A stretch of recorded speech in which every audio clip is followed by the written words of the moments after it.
মিষ্টি থেকে আমরা জিলাপি খেলে এলাম না এরার তো বিষয়টা হইলে গিয়া জিলাপি আর মিষ্টি না, তো বিষয়টা হইলে গিয়া যে এমপি হিসাবে আমি আমার বাচ্চা কাচ্চার লেগে যেভাবে মানুষের কুস্তা লই যায়, আমার ভোটারের লেগে আমি লই যেতাম কুস্তা যেসা তা ধরো সেও লইয়া গেলাম মিষ্টি আমার যতখান সব ক্ষমতায় কুলাই। কিন্তু আমি যে মনে করি যে না আমি আর এরা আমার কিতা বুট দিলাইছে আর 5 বছর পর আইবনে দিলার একটা চা খাইলে রে ভাই তোমার এমপিটা তো চাইছে তুমি প্রত্যেকবার ইবাদত করতে পারবা,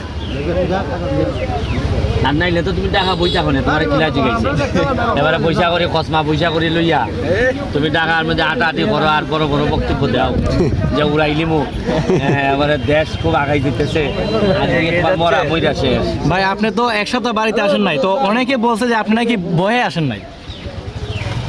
বাইরে মানুষ মাত্রই তো ভয় পায়, কিন্তু আমি ভয়রে খুব কম সময়ের মধ্যে জয় করে ফেলি। ঠিক, কিন্তু এটা যেহেতু আইনি বিষয় ছিল, পুলিশের পক্ষ থেকে বলা হয়েছিল, তখন তাদেরকে মানাও তো আমার দায়িত্বের মধ্যে পড়ে। আর বিষয়টা তো এরকম না, আর আমিও টানা অনেক দিন আসছি, এসে টায়ার্ডও ছিলাম, ভাবলাম যে আচ্ছা পুরা ব্যাপারটা ওরা ফাইন্ড আউট করুক। এখনও তো আমার কাছে মনে হচ্ছে পুরা ফাইন্ড আউট হয় নাই, হইলে পরে হয়তো আরও ইজি হবে। কারণ তোমরা একটা জিনিস বুঝো না কেন যে মাত্র 6 মাস হয় নাই আমি পেয়েছি, জি 6 মাসের মধ্যে আমার মারার প্রয়োজনীয়তা পড়লো কেন? বরং আমার তো সব বড় বড় 2 নম্বরের সাথে ভালো যোগাযোগ রাখলে তো আর আমার মরার ভয় হইতো না। ঠিক, মারতে তো আমার সাধারণ মানুষ চায় না, এখানে রিক্সাওয়ালা মেহনতি মানুষরা তো মারতে চায় না, মারতে চায় অন্য বড় বড়রা। কারণ কি? কারণ এরা কিছু না কিছু স্বার্থে আঘাত লাগছে।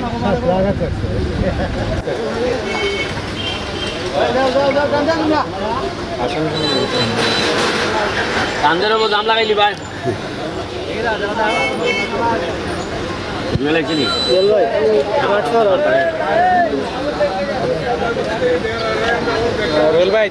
আইতেছে নি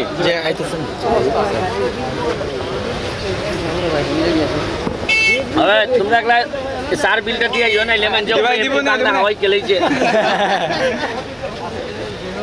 হুজুর তুমি যে কোনো ভাবে বিলটা নিও, আর নাইলে কইবা যে মাগনা হাওয়াই খেলেছে। আমি বেদে লাইতেছে